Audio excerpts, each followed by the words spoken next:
All right. Welcome back to another edition of Scaling Secrets podcast. I am your host, Alex Mahaz. And today we have a true titan of entrepreneurship joining us on the show. The mastermind behind Proforma, a company that has taken the industry by storm with a humbling beginning of just $200. He has defied all odds and scaled Proforma to an astonishing $650 million. The success story is a testament to the power of law of attraction and $1 million mindset. Get ready to be inspired as we dive into the mind of this incredible entrepreneurship. Greg, welcome to the show. Alex, thanks for having me and thanks for all those nice words.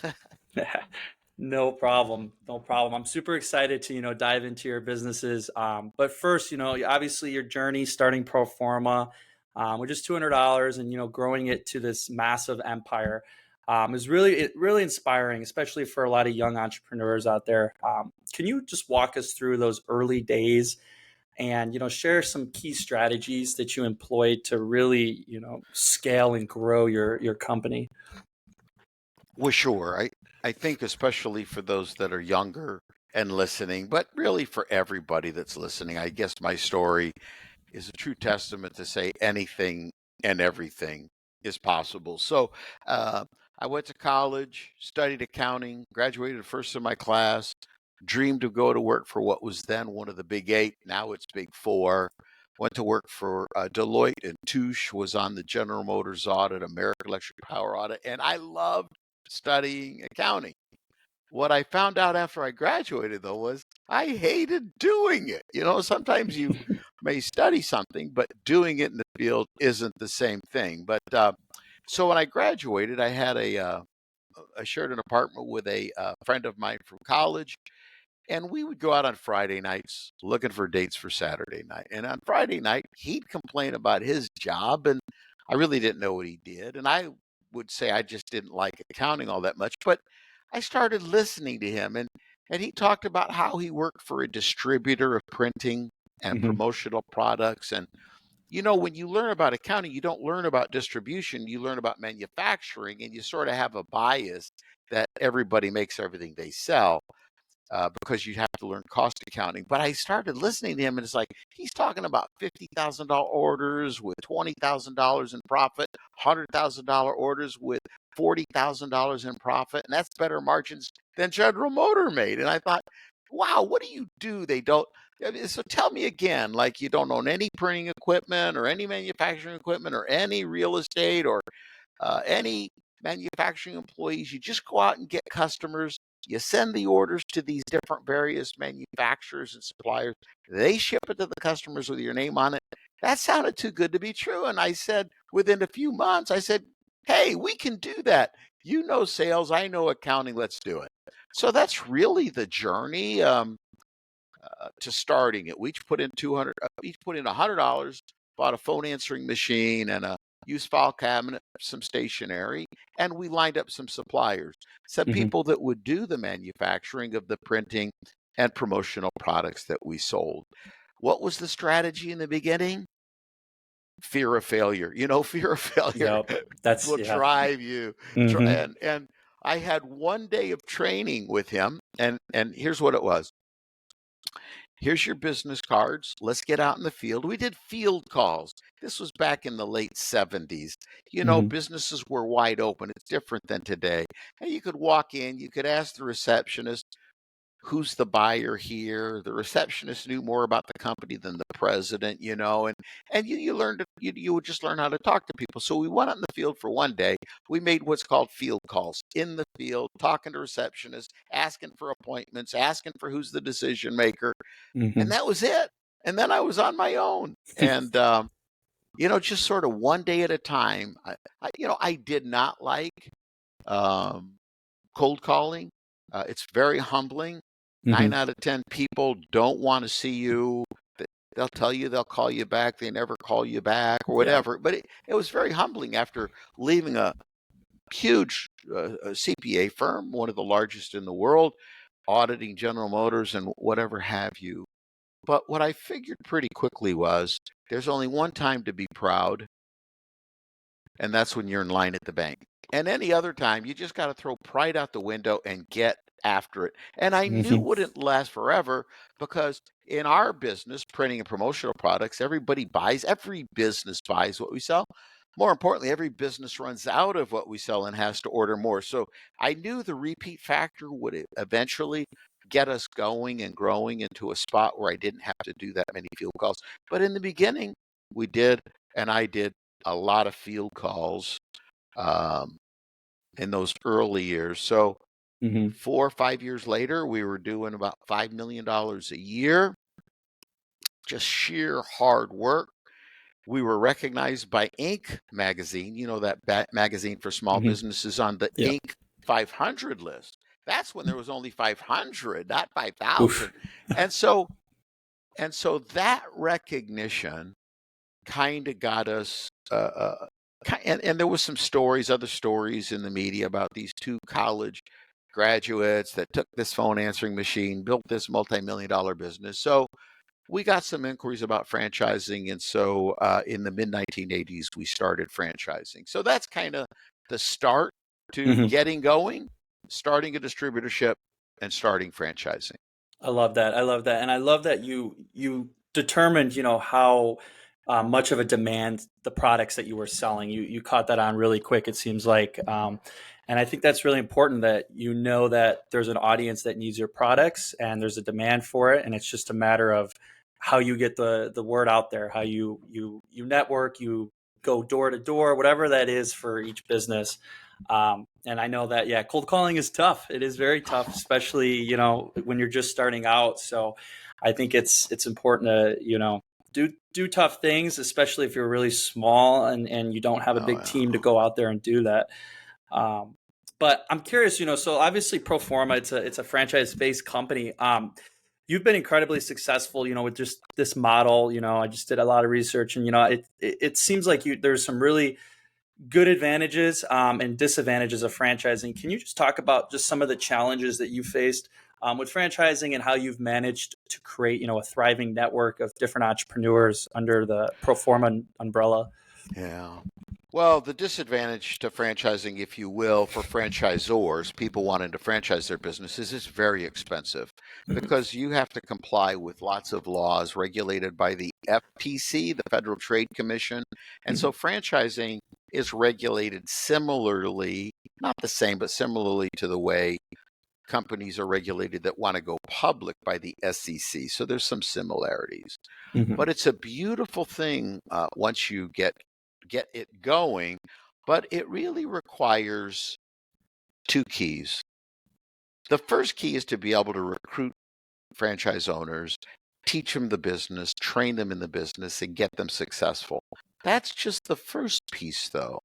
And actually, a lot of people listening might think that's the hard part. That's not the hard part. So the hard part is scaling fast enough to get to the point where when you start teaching a franchise owner, and we were in Cleveland, Ohio at the time, and you teach a franchise owner somewhere in California the business, 3 years later, they're very successful, and they want to know, well, why am I still sending you royalties? Well, we call them service fees at Proforma because we prefer that because we work hard for them. But that second phase, if you haven't scaled to the point that you got a great answer for that person in California that says, wait a minute, I'm in California, you're in Cleveland, I'm 3 hours behind you, you don't understand my market, you're not even on my same time zone, why am I still sending you money? If you haven't scaled enough to have the marketing program, the business development programs, and the other value-added services, you're not going to make it. And if you study franchising, you'll find there are a lot of franchisors out there with 10 franchises or 20 franchises, and they're stuck in the muck 10 years or even 20 years later. And it's because they never got that second question answered, and they never scaled fast enough to really be able to tell that person in California or New York or wherever they are why they're still a great value proposition. 100%. Yeah, and I think the bigger you scale, there's just a lot of headaches that come with that too. So I think it's really important to understand the end goal with that. But yeah, no, I mean, I'm really curious. Let's stay on this topic. Scaling a business, especially with your experience. That I believe that comes with like a really unique mindset. And it doesn't, everybody doesn't have that mindset. So I'm really curious, like, what are like the key elements? You talk about the $1 million mindset that really allows you to achieve this growth, especially with Proforma, but really just in any business. Well, I sign all of my emails, dream big. And I think some people just don't dream big. Yeah. They don't even understand what's available or what's on the menu of life. In fact, I met 2 days ago with a young college graduate that the folks here at the University of Tampa said she's a real up and comer. Meet with her. Hmm. And she shared her dream with me, and it was just so small. And here's was my suggestion to her: go hang out with really rich people. Find a way. Like I got in a group when I was very young called Young Presidents Organization. And I got to see what was on the menu. I had no idea.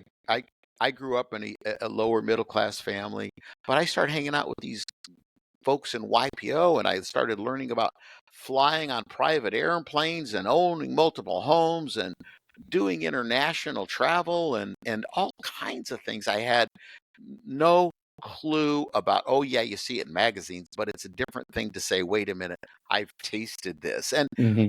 there's a line in a song, I forget the name of the song, but it says, if I hadn't seen such riches, I could have settled for being poor. And I tell people, get out and network. Go Yeah. find people way wealthier than you. And the interesting thing is, they're all happy to meet with you if you Yep. just ask. A Hmm. lot of my friends from YPO, now we're in our 60s and 70s, and we all remark how few people reach out and ask questions. But anyhow, find out what's on the menu of life, and then make up your mind you're going to go get it. 100%. And I could personally attest to this. I've been in Tampa for 2 years now, and really surrounding myself with other business owners, other entrepreneurs, people that just like think like me, have that Yeah, that vision in yeah, life. yeah. And it doesn't have to be connecting with people that necessarily have what you want materialistically, but just the mindset is really important. Especially growing a company, you just have a different vision and outlook on where you're going. Um, so yeah, kind of going off of that, I'm really curious, like how you push, how do you keep pushing, Greg? Like, how do you push the boundaries? You obviously, been really successful with Proforma and other areas and ventures, but how do you like keep your foot on the gas and keep going forward? What drives you? Well, we're very driven today by the success and the dreams of our franchise owners.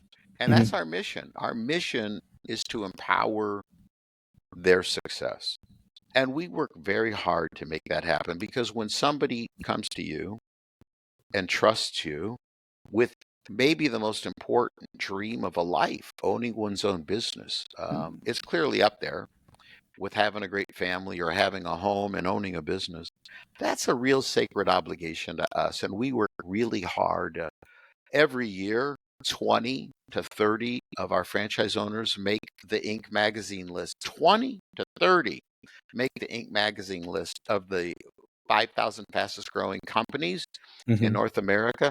We're super proud of that.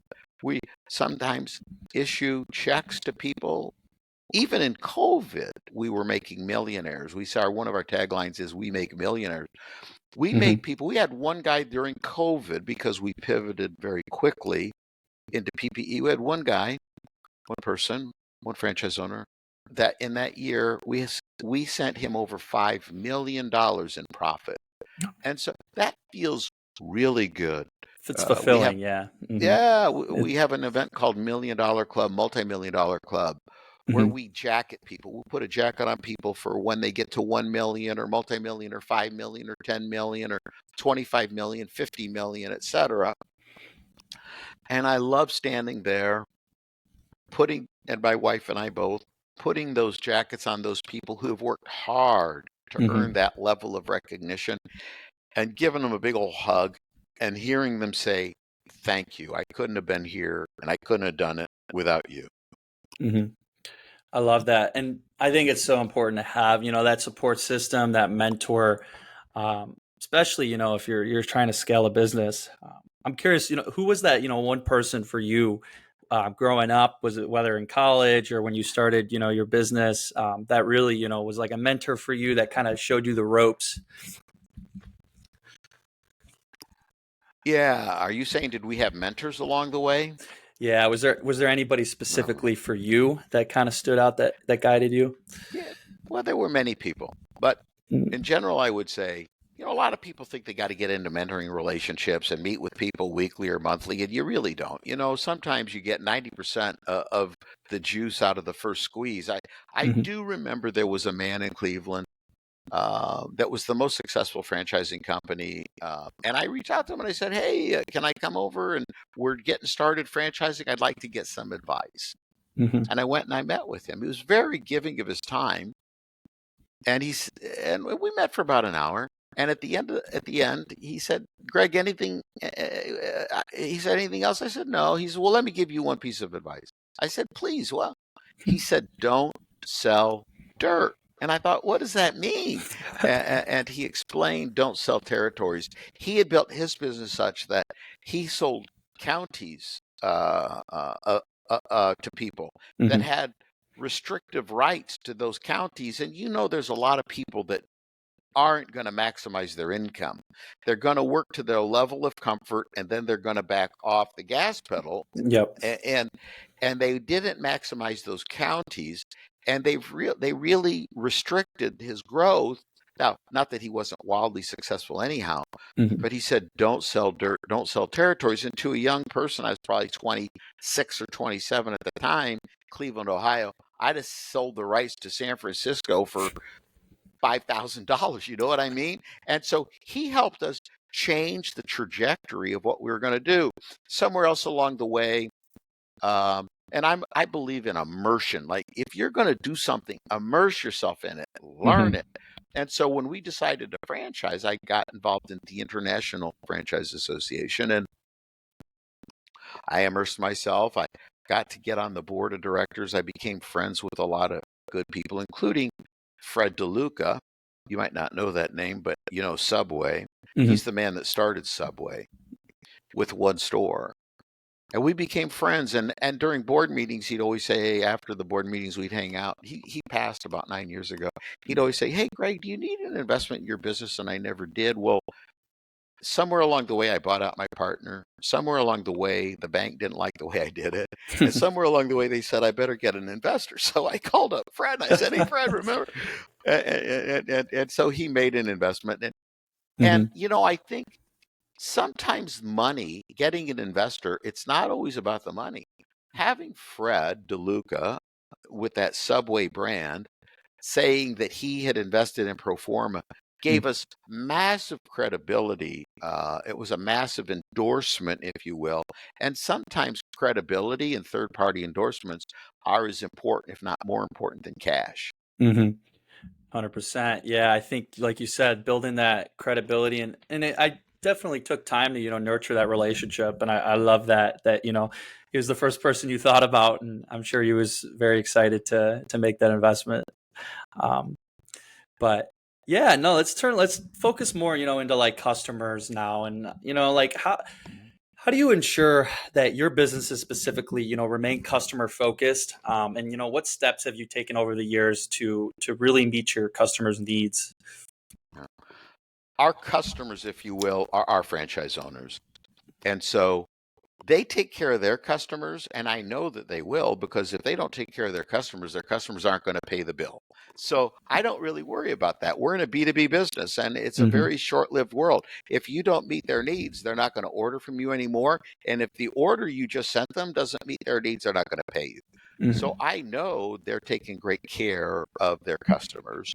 Uh, we focus on today. We know that the future is technology. We've got $40 million invested in our technology platforms to empower our owners' success in the field with technology.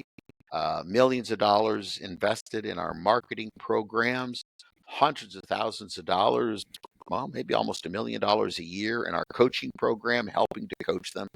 Our customers are our owners, and when they're successful, we're successful. I love that. I love that. And going off of that, the relationship with your customer is so important. But let's talk, internally, how important is it to, build a strong foundation of a team? How essential is that for any business? And can you discuss, how you've built your teams and maintained, such high performing teams over the years that's really allowed you to scale? Yeah, well, in the beginning, we got very lucky, and I shared my dreams and I shared my stories with good people. And we were able to attract good people because they didn't necessarily see the limitations of what we were, but they Mhm. saw the dream of what we were going to become. And Yeah. that enabled us to be able to attract some really good people. But somewhere along the way, I married my wife 22 years ago. She's way smarter than I am. I'm a startup guy, and I'm a sales guy. I love doing deals. Hmm. But she was one of the first women to go to University of Notre Dame, and very brilliant. She came over to us from banking and investment banking, and she's the real process person that brings the structure to the organization that we need. I tell people I built a critical mess, and she turned it into critical mass, and and sometimes people just can't make that shift to Hmm. professional management. And Veer has been the one that's really, my wife, that's real, and our CEO, that's really helped us make that shift to Yeah. professional management. I love that. I love that. And having that, that partner that also, sees the vision, especially, a marriage is really important. I'm curious too, quickly, you don't have to elaborate too much, but how is that for you, balancing that, your marriage and also, scaling the company? Well, it was really hard at first because we had to define what lanes each of us were in, Hmm. and I'm the kind of guy that I'm in every lane, right? Because that's what I used to do, and then Hmm. I had to adjust to what lanes were hers, what lanes were mine, and but we love the business. Neither of us tire of it. We talk about it at night at dinner. Of course, we have 10 children, Yep. his, hers, and ours. So we have 10 children, and Hmm. four of them in the business, and three of their spouses are in the business. And Hmm. we love what we do. We love making our owners successful. We talk about it at dinner. We talk about it over the weekend. We have usual Saturday morning meetings at 8 o'clock in the morning on Saturday, review the week, review the next week. But it took a while to get there. It took a while to learn how to stay in our lanes. Yeah. No, I think it's so important. Understanding kind of the defining the expectations and kind of balancing that is important. But obviously, you've been super successful with that. So I want to, close it out. I usually do, like rapid fire rounds. So I'll do three questions. Mhm. We'll do three rapid fire questions and, just give your best answer for each one. So we'll start with the first one. What do you feel are the key attributes of a successful entrepreneur? Without being gross, sometimes people say, "Why are you successful?" And I tell people, I got balls the size of this room. Mhm. And and I think many people right now listening to this that haven't pulled the trigger are afraid to pull the trigger. Yeah. And they're asking people, "Do you think this is a good idea? Do you think this is a good idea?" And I wrote a blog that said validation is for parking tickets. If I you think you've got a good idea, pull the trigger and go. love it. Execute right away. What's something people think is important in business, but doesn't really matter that much? A lot of people like country club talk, I call it, and they like to go and talk about their number of employees, especially when they're smaller, and they feel that that gives them some sort of sense of importance, and that's all ego. Uh, You want to do something with the fewest number of employees and make the most money. Your number of employees isn't going to impress anybody, and it's not going to make you money unless you really are maximizing the use of those people and if they're making you money. So don't worry about your ego and having some great thing to tell people. Your ego will do the talking with your checking account. Exactly. Let the work and let the results speak for itself. Amen. It's simple. What are the top 3 tips about business that you want us to walk away with today, our audience? Well, thoughts become things. Probably the most important thing is to understand the law of attraction, understand the law of your words, understand that how you even talk to yourself. There's a lot of people that just get that all wrong, and people that say I'm sick and tired. And something, when you look at people and they that say that enough, they are sick and tired. So the law of attraction and the power of our words create our destiny. That's number 1. Number 2, dream big. Don't ever get stuck being comfortable with the income that you're making today, because even though you might be paying the rent, might be paying your mortgage, might be paying for the cars, tragedy can come and you might need to pivot on a nickel, and you need to have a couple of years worth of money so that you can pivot. More importantly, the most important question is about that is, if you quit the business today, could you retire comfortably for the rest of your life? And most people can't, but they're comfortable today and they're doing okay, and they figure it'll keep coming over time. Yep. And I think the final thing is if you take care of yourself first, mentally, physically, spiritually, etc., if you take care of yourself and then you take care of your customers, in our case, it's our franchise owners, the rest of it all will take care of itself and take care of you. Yep, I love that, and always finding ways to provide value to others. And that old saying, it's so old, but what goes around comes around. So I truly believe what you put into the world and into other people will come back to you. So whether that's just a business or in life and building relationships. So For sure. I love that, Greg. Last question. We'll end up. We'll wrap up with this, and any other last final words you have. But really, what's your future plans? The next, we'll say, 12 months with your business, with your company. What are you looking forward to? We have a new program. There are so many people today that are looking for a side business. And we have a new program called our affiliate program. People that aren't ready to become a full-fledged franchise, but in their business, they know people that are business owners in the marketing department, the meetings and events department, the human resources department. Businesses, believe it or not, spend $2,000 per employees on the products we sell at great margins. And there are probably people listening to this that know businesses that have hundreds of thousands of employees. And if you start doing the math, that's millions of dollars in sales. And so we're super excited about this brand new affiliate program where for $500, a lot of times people think, oh, franchise, I can't afford it. It's $500 to get in, to learn the business and get going and growing. And we're super excited about bringing that new program to the marketplace, because so many people today are looking for an awesome opportunity, but they don't necessarily have a lot of money, but they sure have the connections, they sure have the time, and they sure have the energy.